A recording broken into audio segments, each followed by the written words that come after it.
Eh les mecs, vous êtes jamais dit, mais attends, pourquoi quand je suis malade et que je suis au bord de la mort à cause d'un gros rhume, pourquoi est-ce que j'ai de la fièvre? Et surtout, elle sert à quoi cette fièvre?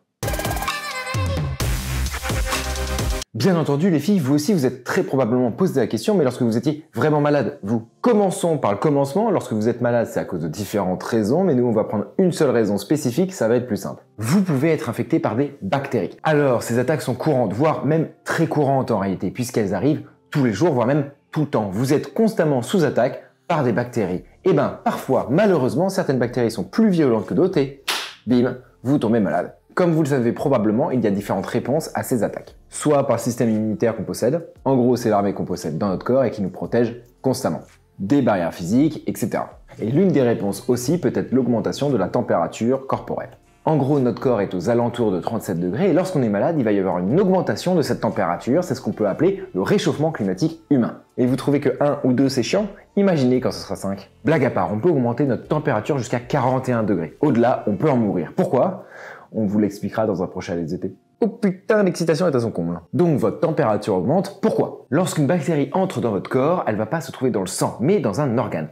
Poumon, foie, gorge, on s'en fiche, même doigts de pied si vous avez envie, mais ça se trouvera pas dans le sang. Naturellement, les bactéries dans ces organes vont se développer. Faut savoir que le temps de doublement d'une bactérie, donc le temps pour passer de une bactérie à 2 bactéries, dans des conditions optimales, pour, par exemple, Escherichia coli, qui est une bactérie méga connue, c'est 30 minutes. Et dans un corps humain, c'est 1 heure. Donc le truc, c'est que ça va se développer méga rapidement. Et ben, dans ces organes-là, il y a des cellules du système immunitaire. Elles permettent de surveiller que tout se passe bien en haut. Et ben, dans ces cellules immunitaires, il y a les monocytes. Les monocytes peuvent directement reconnaître les bactéries. Et vous pouvez l'imaginer en mode, il lui prend le bras, quoi.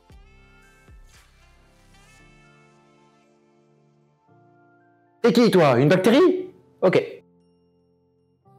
Là, le monocyte, il va faire plusieurs choses. 1, il peut manger la bactérie. 2, dès qu'il a reconnu que quelque chose n'allait pas, il migre et il va dans les ganglions. 3, il produit des cytokines. Alors, ce dernier point est super important parce que tout va se jouer là-dessus. Les cytokines, ce sont des protéines qui sont relarguées par les monocytes et qui vont jouer plein de rôles. Et ces cytokines, une fois produites, elles vont bouger partout. Pourquoi? Parce que les cytokines, ce sont des messages chimiques. Donc, ça va leur permettre de traverser les tissus, mais aussi d'aller dans le sang et de bouger dans le sang. Et donc ça va jusqu'au cerveau et l'hypothalamus. Et il faut garder ça en tête parce que c'est très important. Il existe donc plein de types de cytokines et chaque type de cytokine a un rôle très spécifique. 1, ça peut permettre de faire proliférer certaines cellules, genre les cellules du système immunitaire justement. 2, ça peut aussi les activer. 3, ça peut aussi permettre de faire migrer les cellules du système immunitaire. Ça, ce sont les CCL pour chémo. Non, en vrai, on s'en fout, le nom n'est pas important.